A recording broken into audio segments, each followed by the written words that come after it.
এরা চোর। এরা হয়তো তোমার টাকা পয়সা চুরি করে না, কিন্তু তোমার টাকা পয়সার থেকে মূল্যবান জিনিস চুরি করে, সেটা হলো সময়। তারা একটা পাবলিসিটি স্ট্যান্ড করে নিজেকে প্রতিষ্ঠিত করতে চায় এবং বলদ বানায় শুধুমাত্র আমাদেরকেই, এই অডিয়েন্সকেই তারা শুধুমাত্র বলদ বানায় নিজেরা শীর্ষে পৌঁছানোর জন্য।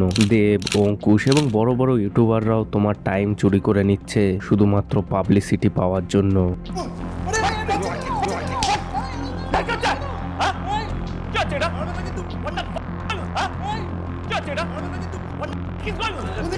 Actor and social media celebrity Poonam Pandey has passed away this morning due to cervical cancer.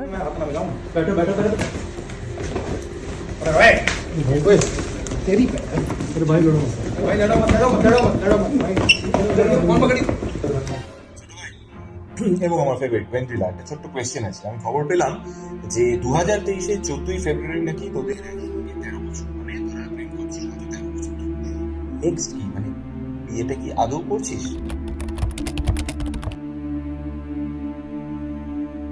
Poonam Pandey একজন ভারতীয় মডেল এবং একজন ইরোটিক অভিনেত্রী। তিনি 2013 সালে নাসা চলচ্চিত্রের মাধ্যমে বলিউডে আত্মপ্রকাশ করেন। 1 ফেব্রুয়ারি 2024-এ মাত্র 42 বছর বয়সে সার্ভিক্যাল ক্যান্সারের মাধ্যমে তিনি মারা যান। পান্ডের ম্যানেজার তার অফিসিয়াল ইনস্টাগ্রাম অ্যাকাউন্টে এটি পোস্টের মাধ্যমে বলেছেন আমাদের যে তিনি সার্ভিক্যাল ক্যান্সারের মাধ্যমে মারা গেছে, এবং এর জন্য বলিউডের যত অভিনেতা অভিনেত্রীরা ছিল তার আত্মার শান্তির জন্য তারাও সোশ্যাল মিডিয়ায় পোস্ট করে। কিন্তু কে জানতো এর পিছনে লুকিয়ে আছে একটি পাবলিসিটি স্টান্ট। পরের দিন মানে 24 ঘন্টা পরেই তিনি অনলাইনে এসে সবাইকে বলে দেয় এটা শুধুমাত্র একটি পাবলিসিটি স্টান্ট ছিল সার্ভিক্যাল ক্যান্সারের সম্পর্কে সচেতন করার জন্য।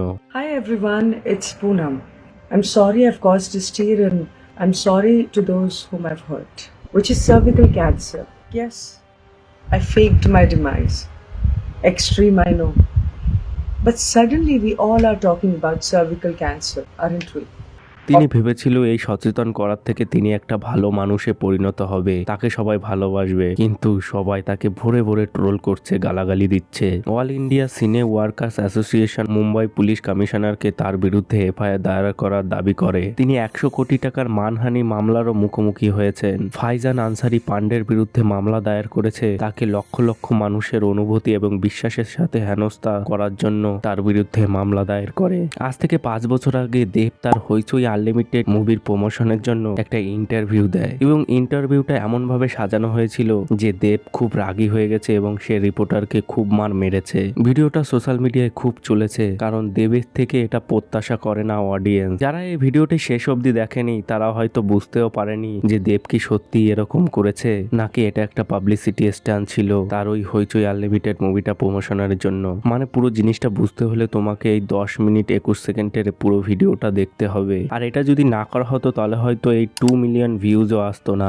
দেবের যত ইন্টারভিউ আছে সব ইন্টারভিউ ধরে নাও না, সব থেকে বেশি ভিউজ এসেছে এটাই। তোমরা হয়তো বলতে পারো যে 5 বছর আগে আপলোড করা হয়েছে তাই হয়তো বেশি ভিউজ হয়েছে, না, কিন্তু না, তার 10 বছর আগেরও একটা এবিপি আনন্দতে ইন্টারভিউ আছে, সেটাই মাত্র 615K ভিউজ রয়েছে। এবং রিসেন্ট টাইমের ইন্টারভিউ গুলো তো ছেড়েই দাও, সেগুলো একটাও 1 লাখের ওপরে যায়নি। কিন্তু ওই ভিডিওটাই এমন কি ছিল যেটা 2 মিলিয়ন ভিউজ চলে এসেছে, কারণ এখানে একটা পাবলিসিটি স্টান্ট ছিল। এরকম করেই অ্যাক্টর অ্যাক্ট্রেসরা তাদের মুভিগুলো প্রমোট করে। কিন্তু এই ভিডিওটার ডিসক্রিপশনটা দেখলেই পুরো গল্পটা বেরিয়ে আসে। মানে ভিডিওটা ডাইরেক্ট করেছে শুভাশিস দাস এবং বিজয় তিওয়ারি, এবং কনসেপ্ট এবং রিটেন মানে ভিডিওটা লিখেছে জিৎ মজুমদার। মানে পুরোপুরি এটা স্ক্রিপ্টেড ছিল। কিছুদিন আগেই অঙ্কুশ এবং ইন্দ্রিলার কিছু ভিডিও প্রচুর পরিমাণে সোশ্যাল মিডিয়ায় ভাইরাল হতে থাকে, যেখানে প্রসেনজিৎ থেকে শুভশ্রী, শ্রাবন্তী থেকে বিক্রম প্রত্যেকেই একটা করে ভিডিও করে আর বলে তোরা বিয়ে করবি কবে, তাড়াতাড়ি করে বিয়ে করে ফেল। তোদের কত বছর হলো বলতো? তোদের বোধহয় রিলেশনশিপ 12 বছর হয়েছে, 12 প্লাস। এবার অনেক দিন তো হলো, বিয়েটা কবে করছিস? কিন্তু এই ভিডিওগুলোর মাঝে রয়েছে তার সিনেমার প্রমোশন। মানে সেলিব্রিটিরা অঙ্কুশ এবং ইন্দ্রিলার মাঝে একটা প্রশ্ন ছুড়ে দেয় যে তারা এই 9 বছর ধরে প্রেম করছে কিন্তু তাদের বিয়ে হচ্ছে না কেন, তারা বিয়েটা যাতে তাড়াতাড়ি করে নেয়। কিন্তু অঙ্কুশ আর ইন্দ্রিলা বলে 14ই এপ্রিল সবকিছু বলবো। কিন্তু এই 14ই এপ্রিল কি রয়েছে, এই ঘটনাটা ঘটেছিল কেন? কারণ অঙ্কুশ সোশ্যাল মিডিয়ায় একটা পোস্ট করেছিল যে প্রেম থাকলেও তাদের বিয়ে নাও হতে পারে, আর তারপর থেকেই সকলের প্রশ্ন কেন এমন সিদ্ধান্ত। প্রেম যখন যখন করছে বিয়ে কেন করবে না, এই নিয়ে সমস্ত অ্যাক্টর অ্যাক্ট্রেসরা তাদেরকে প্রশ্ন করে। কিন্তু 14ই এপ্রিল অর্থাৎ নববর্ষতে মুক্তি পেতে চলেছে অঙ্কুশ ইন্দ্রিলার অভিনীত ছবি লাভ ম্যারেজ। তারই প্রচার চলছিল জমিয়ে, একেবারে অভিনব কায়দায় তাদের এই প্রচার চালাতে দেখা যায় এবং কিছু অবুঝ অডিয়েন্সও আছে, তারাও কিন্তু বুঝতে পারছে না এটা শুধুমাত্র একটা প্রমোশনাল ভিডিও। তারা সেই ভিডিওতে কমেন্ট করছে কি হবে 14 তারিখ, বিয়ে কেন হচ্ছে না। ঠিক বুম্বাদা, অঙ্কুশদার বিয়ে করার দরকার, ইন্দ্রিলার সাথে খুব ভালো মানাবে ওদেরকে, তাদের প্রবলেম নেই, তাদের ফ্যামিলির প্রবলেম নেই, তা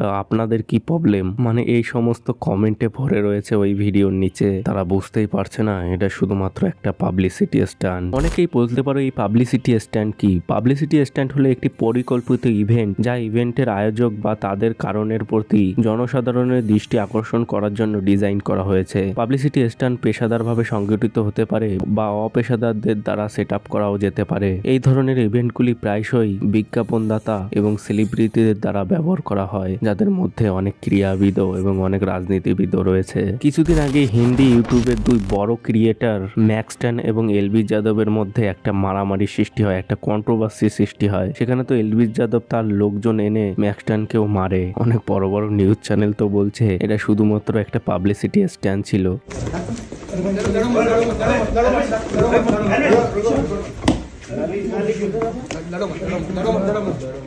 এই মারামারি তো কোর্ট কাছারিতেও চলে গেছিল, কিন্তু তার কিছুদিন পরেই তাদের একটা গান চলে আসে রাও সাহেব রোলিন, যেটাই তো প্রায় 10 মিলিয়ন ভিউজ চলে এসেছে এক মাসের মধ্যে। এগুলো শুধুমাত্র অডিয়েন্সকে বোকা বানানো হচ্ছে, তাদের সময়ের সাথে খেলা হচ্ছে, এই জেনজিদের সাথে, মানে তাদের সময়ের সাথে খেলা হচ্ছে।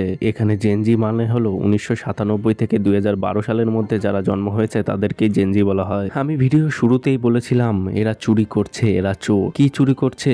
এরা তোমার টাকার থেকেও মূল্যবান দামি সময় চুরি করছে। দেখো এই পাবলিসিটি স্ট্যান্ডটাকে ভালো করে বোঝো। এ হলো একটা ছেলে যার নাম এ, আর এ হলো একটা ছেলে যার নাম বি। তুমি হঠাৎ করে সোশ্যাল মিডিয়া একটা ভিডিও দেখতে পারলে এই এ আর বির মধ্যে প্রচুর ঝগড়া হচ্ছে, তাদের মধ্যে এমনকি মারামারিও হচ্ছে। আর এই ওয়ার্ল্ডের ম্যাক্সিমাম লোকই এই একে অপরের সাথে মারামারি, কন্ট্রোভার্সি এইসব জিনিসই তারা বেশি পরিমাণে, মানে তাদের ভালো লাগে বেশি এইসব জিনিস, টাইম নষ্ট করে এইসব জিনিসই বেশি দেখে। কিন্তু আমি যদি বলি এই সবের পিছনে তারা একটা ফাঁদ পেতে রেখেছে শুধুমাত্র তোমাকে বোকা বানানোর জন্য। তাদের হয়তো এইসবের জন্য একটা স্ক্রিপ্টও তৈরি করা হয়ে গেছে যে এইভাবে এটা করতে হবে, এই পাবলিসিটি স্ট্যান্ড করতে হবে, এবং তারপরেই হয়তো তার কোনো মুভি রিলিজ করে দেয় বা কোনো ইউটিউবার হলে তার ভিডিও বা কোনো মিউজিক ভিডিও রিলিজ করে দেয়। কিন্তু তুমি কিন্তু ওই কন্ট্রোভার্সির মাধ্যমে তোমার ওই সময়টা নষ্ট করে দিয়েছো, যেটা তারা চুরি করে নিচ্ছে তোমার কাছ থেকে, তোমার মূল্যবান সময়টা। আমি যেহেতু এই কন্টেন্ট ক্রিয়েশন বা সোশ্যাল মিডিয়ার সাথে যুক্ত, তাই আমি দেখলেই বুঝে যাই কোনটা এই পাবলিসিটি স্ট্যান্ড বা কোনটা আসল হতে চলেছে। আমার চ্যানেলের ম্যাক্সিমাম অডিয়েন্সই জেনজি, মানে তাদের জন্ম 1997 থেকে 2012-র মধ্যে। আমি বলবো তোমাদের এই মূল্যবান সময়টা প্লিজ নষ্ট করো না। তোমরাও হয়েও না কারোর টাকা ইনকাম করার পর কেউ যাতে তোমার এই মূল্যবান টাইমটা এরকম ভাবে চুরি করে না নিয়ে যেতে পারে। তো ব্যাস বন্ধুরা, আজকের ভিডিও এই পর্যন্তই। ভিডিওটা কেমন লাগলো কমেন্ট বক্সে অবশ্যই জানাও, আর চ্যানেলে নতুন হলে সাবস্ক্রাইব করে নোটিফিকেশন অল করে দিও, যাতে পরবর্তীতে কোনো ভিডিও আপলোড করলে শীঘ্রই পৌঁছে যায় তোমাদের কাছে। দেখা হচ্ছে পরের এক নতুন ভিডিওতে। বাই।